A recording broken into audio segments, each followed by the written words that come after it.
हिंदुस्तान के किसान आंदोलन के लिए आज सबसे बड़ा दिन है। प्रधानमंत्री नरेंद्र मोदी ने तीनों कृषि कानूनों को वापस लेने का ऐलान कर दिया। राष्ट्र के नाम संबोधन में प्रधानमंत्री ने कहा कि उनकी सरकार तीनों कृषि कानून किसानों के भले के लिए लेकर आई थी, लेकिन वो कुछ किसान भाइयों को समझा नहीं पाए और अब सरकार कृषि कानूनों को वापस ले रही है। संसद के शीतकालीन सत्र में सरकार तीनों कानून वापस लेने की संवैधानिक प्रक्रिया पूरी करेगी। पीएम मोदी ने खुले मन से कहा कि ये समय किसी को भी दोष देने का नहीं है। सरकार ने 3 कृषि कानून वापस ले लिए हैं और अब किसान साथी अपने अपने घर लौटें। इस कानून में अनाज, दलहन, तिलहन, खाद्य तेल, प्याज, आलू को आवश्यक वस्तुओं की सूची से हटाने का प्रावधान किया गया था। ऐसा माना जा रहा था कि इस कानून के प्रावधानों से किसानों को सही मूल्य मिल सकेगा, क्योंकि बाजार में स्पर्धा बढ़ेगी। बता दें कि साल 1955 के इस कानून में संशोधन किया गया था। इस कानून का मुख्य उद्देश्य आवश्यक वस्तुओं की जमाखोरी रोकने के लिए उनके उत्पादन, सप्लाई और कीमतों को नियंत्रित रखना था। इस कानून के तहत किसान एपीएमसी यानी कृषि उत्पाद विपणन समिति के बाहर भी अपने उत्पाद बेच सकते थे। इस कानून के तहत बताया गया था कि देश में एक ऐसा इकोसिस्टम बनाया जाएगा जहां किसानों और व्यापारियों को मंडी के बाहर फसल बेचने का आज़ादी होगी। प्रावधान के तहत राज्य के अंदर और 2 राज्यों के बीच व्यापार को बढ़ावा देने की बात कही गई थी। साथ ही मार्केटिंग और ट्रांसपोर्टेशन पर खर्च कम करने का भी जिक्र था।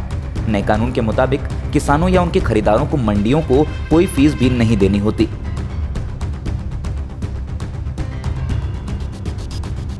इस कानून का मुख्य उद्देश्य किसानों को उनकी फसल की एक निश्चित कीमत दिलवाना था।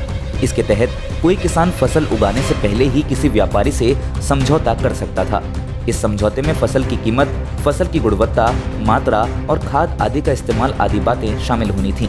कानून के मुताबिक किसान को फसल की डिलीवरी के समय ही 2/3 राशि का भुगतान किया जाता और बाकी पैसा 30 दिन में देना होता। इसमें यह प्रावधान भी किया गया था कि खेत से फसल उठाने की जिम्मेदारी व्यापारी की होती। अगर एक पक्ष समझौते को तोड़ता तो उस पर जुर्माना लगाया जाता। किसान काफी समय से इन तीनों कृषि कानूनों का विरोध कर रहे थे। किसान संगठनों का आरोप था कि नए कानून के लागू होते ही कृषि क्षेत्र भी पूंजीपतियों या कॉरपोरेट घरानों के हाथों में चला जाएगा, जिससे किसानों को नुकसान होगा। इस नए बिल के मुताबिक सरकार आवश्यक वस्तुओं की सप्लाई पर अति असाधारण परिस्थिति में ही नियंत्रण करती। नए कानून में उल्लेख था कि इन चीजों और कृषि उत्पाद की जमाखोरी पर कीमतों के आधार पर एक्शन लिया जाएगा। सरकार इसके लिए तब आदेश जारी करेगी जब सब्जियों और फलों की कीमतें 100% से ज्यादा हो जाती या फिर खराब ना होने वाले खाद्यान्नों की कीमत में 50% तक इजाफा होता। किसानों का कहना था कि इस कानून में यह साफ नहीं किया गया था कि मंडी के बाहर किसानों को न्यूनतम मूल्य मिलेगा या नहीं। ऐसे में हो सकता था कि किसी फसल का ज्यादा उत्पादन होने पर व्यापारी किसानों को कम कीमत पर फसल बेचने पर मजबूर होना पड़े। तीसरा कारण यह था कि सरकार फसल के भंडारण का अनुमति दे रही है, लेकिन किसानों के पास इतने संसाधन नहीं होते हैं कि वे सब्जियों या फलों का भंडारण कर सके।